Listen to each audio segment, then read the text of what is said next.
On October 13, 1999, a tip received by the police led to the uncovering of an event that would be unforgettable in the country's history. The informant reported that a woman's body had been found partially buried in the Ortaköy cemetery. Teams went to the scene, took the necessary security measures, and collected evidence. Through the investigations, the identity of the deceased was quickly determined, and the name Kayban Fitrat, which would be remembered for years to come, was etched into the memory of the entire country. The teams that reached Kayban's family made them confront the painful truth. It was revealed that 21-year-old Kayban Fitrat, whose body was found in the village cemetery, was killed by a Satanist group known as Devil Worshippers. 3 members of the Satanist group, one of whom was a woman, who were questioned at the Homicide Bureau of the Public Security Branch Directorate, confessed that they took Kayban to the Ortaköy cemetery after leaving the Kemancı bar on the evening of September 13th and sacrificed him in a ritual they performed. After Kayban Fitrat was found dead, having been killed by a blow to the head, the police deepened their investigation. Initially appearing to be a crime of passion, the police apprehended her boyfriend, Herman Sinar, and his friends, Erol Taskapru and Adnan Aygun. Based on the evidence gathered, the police focused their investigation on individuals who considered themselves devil worshippers, and determined that Kayban Fitrat had been seen with a man named Omer in the hours before her body was found. Following this, Omer Selik, whose name was mentioned in the incident, was apprehended and taken into custody around 1:30 a.m. on September 20th. During questioning, Omer Selik confessed to his crime and stated that Endi Arslan and Zinar Dinsaran were with him on the day of the incident. He was apprehended along with these individuals. The Satanist killers who brutally murdered Kayban were very calm after their arrest. This calmness led the strong teams to suspect the following: this wasn't the first time. The students at the private evening school for commerce were Endi Arslan, 18, Omer Selik, 23, and Zinar Gulsadinsar, 19.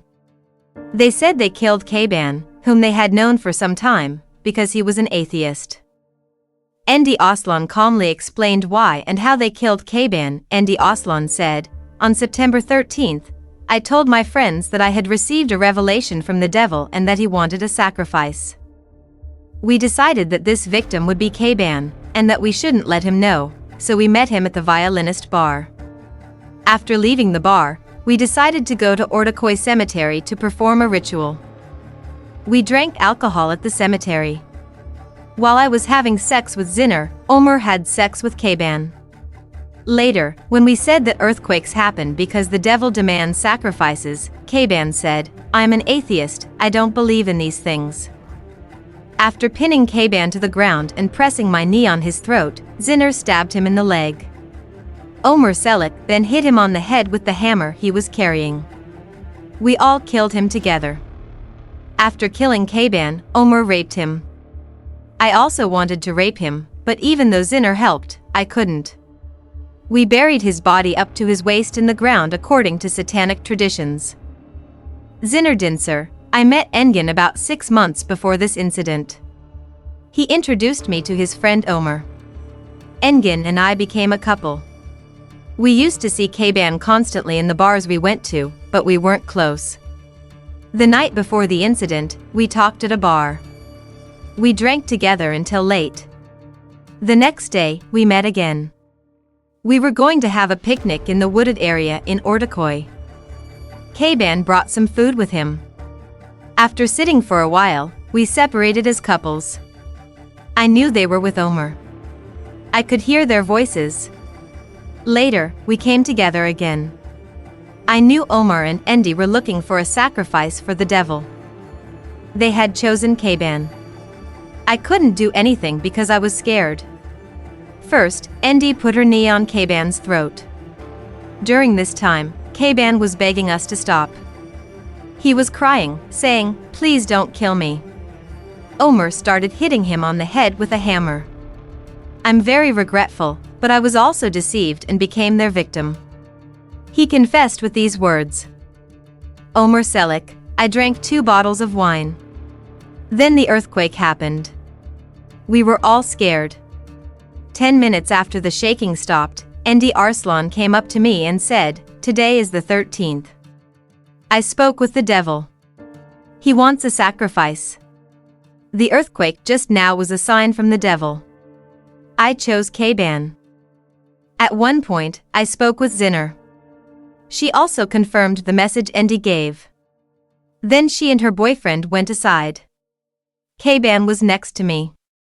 I turned and started to strangle him. Endi and Zinner came too. Endi hit him on the head. Zinner stabbed him. That's how he was describing what they did. Defendants Endi Arslan, Ömer Bilek, and Zinner Dink, who were previously sentenced to 25 years and 6 months of imprisonment for strangling Kayban with the intention of sacrificing him to the devil, were sentenced to life imprisonment after the Supreme Court overturned their previous sentence, deeming it insufficient. The trial, held at the Second High Criminal Court, was attended by the detained defendants Endi Arslan, Ömer Bilek, and Zinner Dink, their lawyers, and the victim Kayban's father, Mehmet Kaskan, and his lawyers. The trial for the satanic ritual murder committed in the Ortaköy cemetery began with a brawl. The defendant, Endi Arslan, began his statement by saying, "I am the devil's messenger. I have no soul." I carried out his orders and received congratulations, which provoked a reaction from the victim's relatives, causing chaos in the courtroom. When Endi Arslan attacked these individuals, he was roughly removed from the courtroom by the gendarmerie. The court rejected the defendant's lawyer's request for a closed session.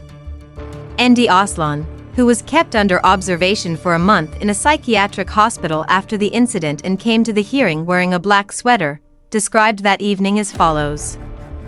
"The earthquake happened at the time we were supposed to meet. Kayban was very scared. A woman told Zinner that earthquakes are always caused by people like us. Meanwhile, I received a message from the devil. I've been receiving messages from him for a year. I hear voices. I see the devil. I have to do whatever he commands me. He was telling me that the life within me belonged to him, that I was his messenger. The devil has been guiding me for a year. We made a pact. I have no soul. My soul is with the devil. I often talk to him at night. These are very secret things. I can't tell you. He told me to keep it secret. Besides, if I told you, it would take 20 to 30 court hearings. Even if I told you, you wouldn't understand me."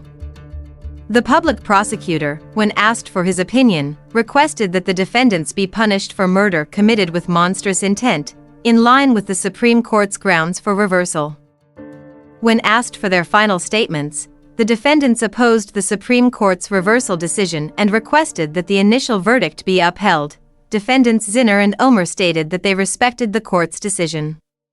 The other defendant, Endi Arslan, said, "Actually, there's a lot to say, but there's no need to talk now. Everything will come out later." Ömer, whose photos appeared in newspapers showing him sacrificing a cat to the devil, said about the scene, "It was a friend's birthday. We had drunk too much. Hussein first stroked the cat he was holding, then threw it to the ground," Ömer Çelik said. When the judge asked, "Did you cook and eat the cat?" Ömer Çelik replied, "No." Even years later, this incident chilled the blood of those who heard it whenever it was discussed. Some sources have discussed how these and similar groups repeatedly stole and sacrificed babies by exploiting security vulnerabilities in hospitals during that period. Why 13? Satanists performed their rituals on the 13th of the month because they believed it to be a demonic number. But why cats? According to our research, cats are symbols of goodness and purity in 4 major religions, and they were the first living creatures created after humankind was sent to Earth. According to this satanic belief, cats are considered enemies, and they derive pleasure from killing them. The fact that Kayban was the 6th child of the Kayban family was another important detail for them. Kayban, a victim of 3 people with deviant beliefs, has not been forgotten, and will not be forgotten, even after all these years. In this section, we discussed a real-life event. Please comment on this horrific event, subscribe and stay tuned for more crime stories.